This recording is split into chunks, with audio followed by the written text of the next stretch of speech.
The 2025 Italian Motorcycle Grand Prix is done and dusted, and Marc Marquez is edging ever closer for that all-time record for the number of wins. Currently, it's held by Giacomo Agostini with 122 wins. In second place, of course, it's Valentino Rossi with 115.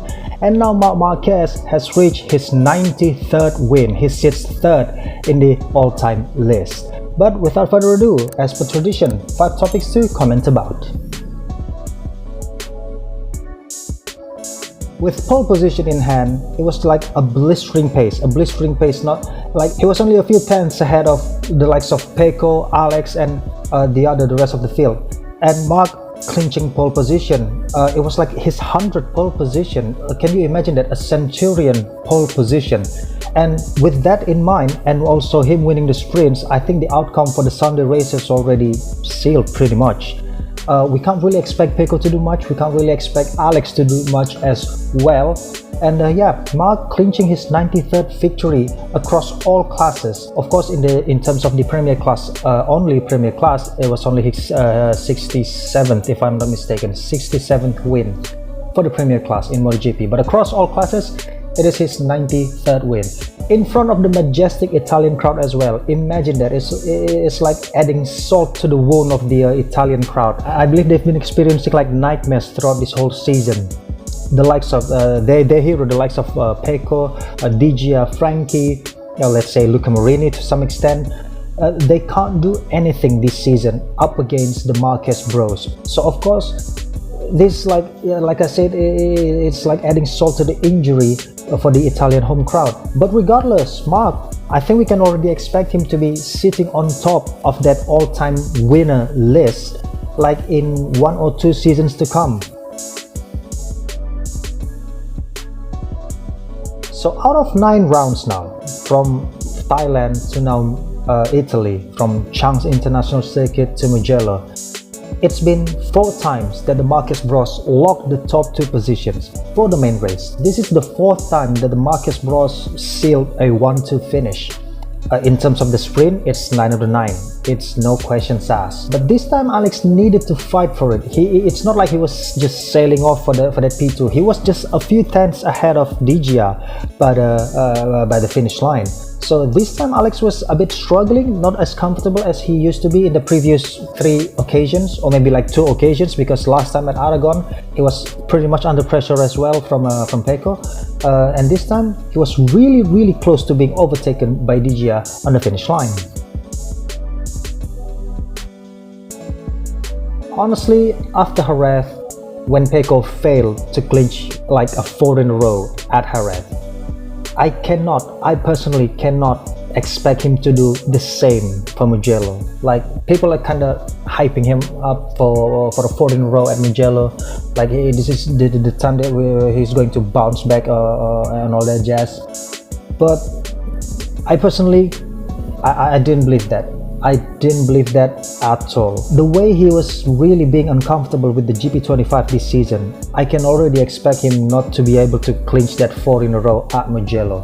Frankly, I don't think anybody else with the correct set of mindset was seriously expecting Pecco to do the same, to clinch that 4 in a row. But yet, being the warrior he is, he did give us plenty of actions.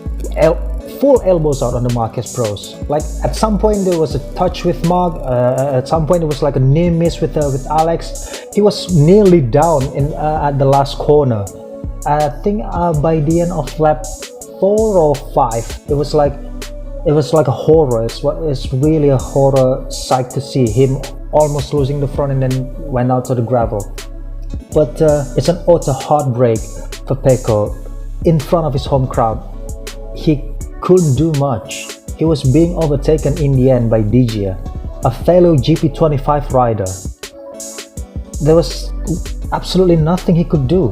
I don't know what's wrong with the GP25 that Pecco is really not being comfortable riding it.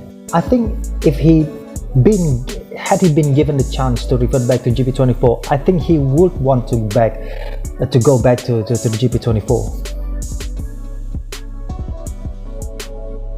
Starting 7th on the grid, Digia kept it clean and smooth throughout the first stages of the race.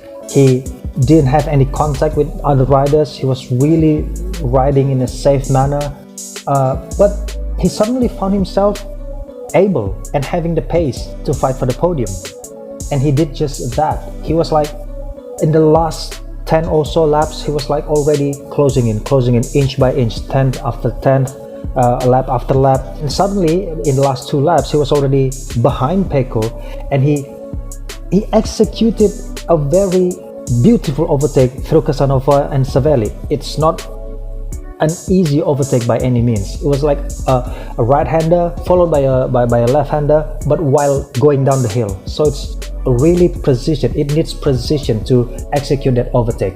But Digia, after that, he's not done yet. He wanted to catch Alex up the front. With 1 lap to go, he almost caught Alex. By the finish line, he was already like a few tenths behind Alex. It was like just 3 to 4 tenths of a second behind Alex. It's a real late charge to the rostrum for the baby Roman Emperor. I know it's just me giving him that nickname, but yeah, I think he deserves to be nicknamed the baby Roman Emperor. Back in the Qatar MotoGP commentary, I already exposed how the long lap penalty system is unfair. Back then, it was Alex Marquez handed the long lap penalty when he crashed into Digia. He rammed Digia, both running wide, and then Alex got a long lap penalty, but then he was still able to finish like in 7th or 6th. I think it was a 6th place after Maverick got his time penalty due to the tire pressure. But Digia, having a lot of broken thing on his bike, he couldn't really climb up the order. And this time at Mugello, it's being proven unfair yet again. It's being exposed again. Maverick had to end his weekend on the gravel. He was being rammed by Frankie. Frankie was about to overtake him down to turn, I think it was the fourth turn, I think. And then he was just like nonchalantly made a contact with Maverick. Maverick crashing out, and then Frankie was only given an LLP, a long lap penalty, a single long lap penalty. Well, he did serve 2 long lap penalties because the first one he served didn't comply to the regulation. He was like out of the white line and so on and so forth. And he needed to serve another long lap penalty, this time a perfect one. But he could still finish in 6th. Is this a joke? Man, bring back the ride-through penalty for those who make other riders crash. That is fully deserved, a ride-through penalty. Even double ride-through penalty. That is going to be really worthy for those who just casually ramming out other riders off track. Come on, long lap penalty is a joke of a system. Just scrap it. I'm really having enough of it. So yeah, I think that's it that I can talk for today. It's nothing much really going on at Mugello if you ignore the first 5 or 6 laps. But again, only the first 5 or 6 laps that is just like worthy to watch. After that, Mark just sailed off. I mean, well, he needed really to work a bit hard for it because he needed to overtake Alex. But again and again, he was already like 1.9 seconds on the finish line. So yeah, nothing really much to talk about. But again, make sure to leave your thoughts in the comment section below, and like and subscribe for more, and until we meet again.